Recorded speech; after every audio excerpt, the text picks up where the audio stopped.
Concedo a palavra ao comandante Milton, velho amigo, e que preside a Associação de Táxi Aéreo, a BTAE.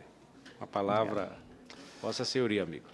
Obrigado, bom dia a todos. Eu quero cumprimentar o senador Vicentinho pelo excelente trabalho que ele tem feito à frente dessa casa, criando, buscando a criação da subcomissão que discute a aviação civil.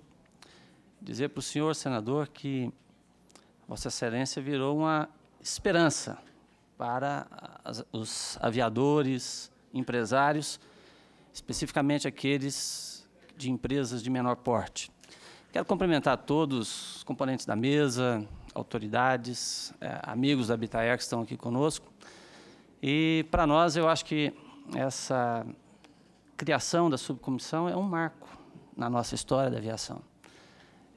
Tem alguns adjetivos nas pessoas assim que me prendem, que me desafiam, né? Um deles é a coragem. Parabéns pela coragem que o senhor teve, pelo senhor estar expondo, né, a aviação brasileira como um todo.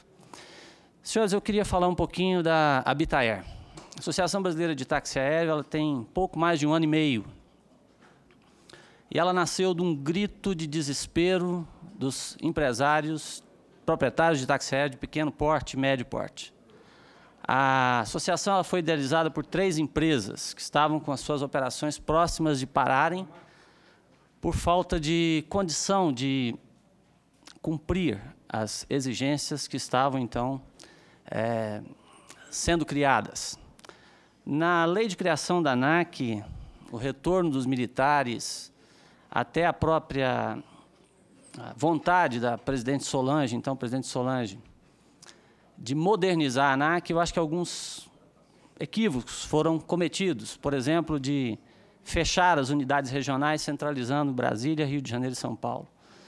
E, de certa forma, sentimos uma certa discriminação com a região norte, região amazônica, onde nós temos quantidades significativas de empresários, empresas pequenas, empresas familiares, que tiveram suas transferências, de toda a regulação das suas empresas foram transferidas para esses pontos. Nesse contexto, nasce a BTAE. A BTAE nasceu da ideia de 3 empresários que estavam assim, com um sentimento comum. Eu vou procurar ser bem rápido para vocês entenderem o outro lado, o lado que a nossa associação procura defender.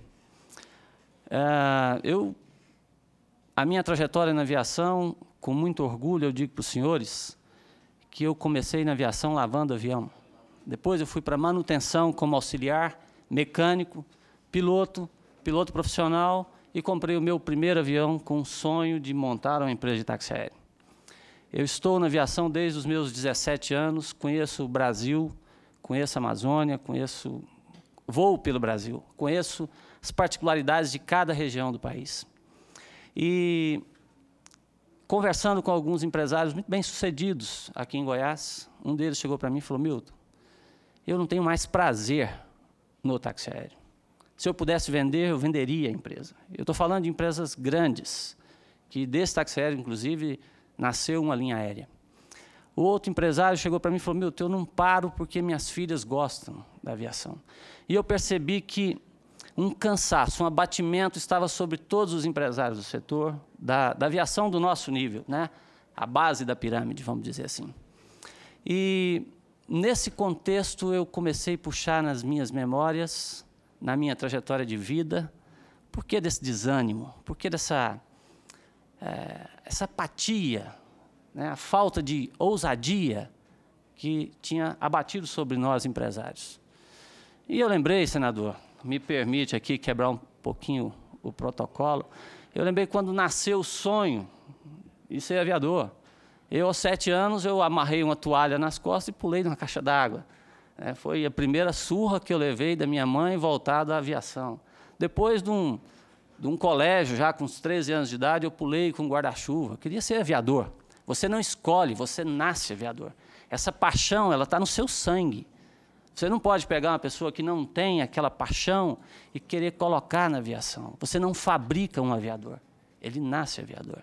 E eu venho de um contexto de uma realidade muito difícil, onde eu tive que me sujeitar a lavar banheiro, lavar avião, para poder chegar no meu sonho. E quando, na minha infância, na minha juventude, a minha mãe, já enferma de câncer, ela me chamou e falou: filho, eu estou próximo de ir pelo caminho de todos os mortais. Não deixe que os seus sonhos sejam destruídos. Não se dobre diante dos grandes, se dobre diante do humilde. E Deus vai fazer honrar a sua atitude, a sua coragem. Minha mãe logo morreu, e nesse contexto de vendo esse desânimo desses empresários, eu lembrei da minha infância. Então nós criamos a Habitaer, lançamos ela em Goiânia, e a Habitaer hoje ela tem mais de 40 empresas, em 17 estados ela está sendo representada. Então nós começamos uma busca desesperada para ter voz dentro do cenário político, dentro da própria agência reguladora.